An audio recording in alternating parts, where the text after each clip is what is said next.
Let's go to the Ashley and Martin Medical Care Centre's turning point, where this week we will look at Moana Pasifika and the fact that when the Crusaders came back at them, they held firm, they struck back and they won the game, because in the past, that might not have happened. What led to them being able to hold on? Well, I think they obviously didn't play a lot of rugby in their half. They exit really efficiently via the boot.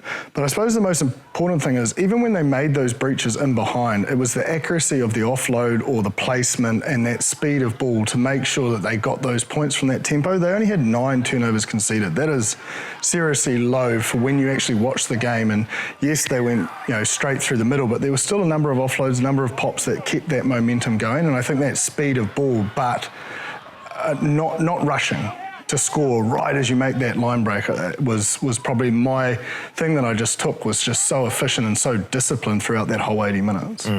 Their efficiency inside the 22, probably a lot of times through this year, that last pass or that last breakdown or the last ball presentation or something, when you're in that 22, for a lot of their tries, they were in multiple phases, like 10, 14, 15 phases, and been able to, I guess, hold on to the ball and build pressure. And what that did, it suffocated the Crusaders into some ill discipline defensively. They had a lot of penalties, and also, I think the breakdown area, I think, what are the stats that I had here? They had 11 breakdown turnovers, whether that was through the heart defense, being able to get steals through Artie Seville or their jacklers in the forward pack, or even on the edge. I think the likes of Danny Tawala, the outside backs were able to get steals out on the edge. So both sides of the ball, breakdown-wise, they were just a lot better in the Crusaders. And Pellegrini, look, he's been the best buy, I think, of Super Rugby this year.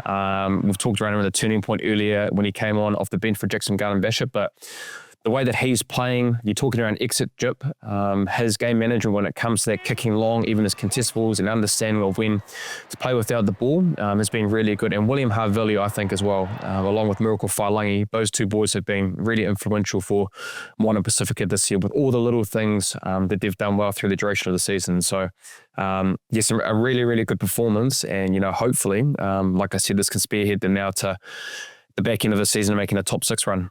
And I think Pellegrini's form has allowed the best Willie Havili to step into that role. It's not all on him, and he's not having that defensive pressure that, he was the key guy to exit. He was the key guy to create when he was in that 10 jersey. He has been, fantastic in terms of that exit as well. It's not all on Pellegrini to kick, which then means that's creating the defensive decisions, which is allowing their accuracy to get out of their own half raise and bringing the best out of both players.